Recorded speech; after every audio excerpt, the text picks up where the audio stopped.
So guys, ito yung mga pinagay sa PGS Manila. Bubura, ba't bubura? Yan po guys, gatas mahal po ito guys. Para po sa immune system, pampalakas. Yan guys, 3,000 po ito. Pag binili po sa Michael, ito mahal po ito guys, 30 pieces. Yung isa pong sachet. Yan mahal po, 100 po yata rin guys. Sa Michael, yan po, nabigyan po ng ako sa PGS Manila. Nagpakemo po sila ngayon guys. Ito po guys, mga pinamigay.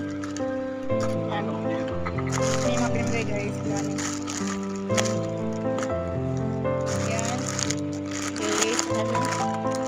Ito, sen. Ito guys, nakipapa guys. Yan, stiko. Yan pa po guys, mga pinamigay guys. Ito.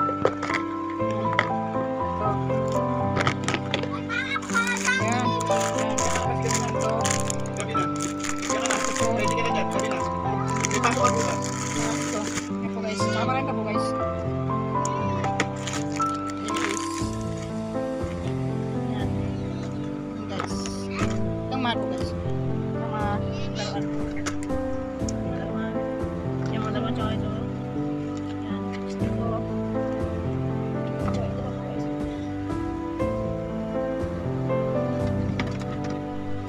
Guys. Yan. Ito guys. Marami pa to guys. Yan. Yan. Yan.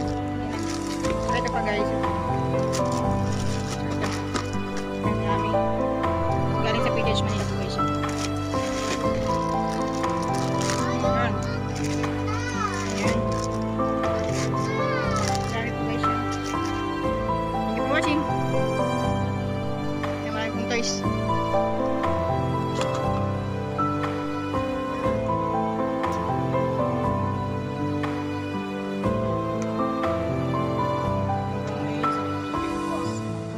Yan guys, may nag-game yan. Napasporto. Pagkagaling lang po sa PGH Manila yan. Nag-chemo guys yan. Marami pong pinagdadaanan yan na chemo. Mga tusok ng karayong guys. Salamat po tayo sa Panginoon. Nakaka-recover po siya guys. Naka-isang taon pa lang po tayo guys. 2.5 years po gamutan yan guys. Thank you for watching. Guys, mga gamot ng anak ko guys. Ito. Yan guys, mga gamot ng anak ko sa leukemia niya. Yan guys. Daming gamot niya guys. Ito, Cotrimoxazole.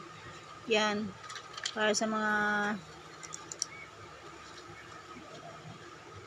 yan. Yan guys. Daming guys. Binigay ng PGH Manila po yan. Methotrexate. Yan po guys. Yan. Yan guys. Tsaka ito pa. Maraming gamot. Yan. Yung mga box. Yan guys. Yan, maliliit. Dami guys, gamot ng anak ko yan. Yan guys, galing sa PGH Manila po guys yan. Yan. Thank you for watching. Guys. Yan po mga gamot ng anak ko yan guys. Yan, galing po sila ngayon sa PGH Manila guys. Yan. 16 years po ang anak ko, lalaki. Yan po, may leukemia po siya guys. Thank you for watching.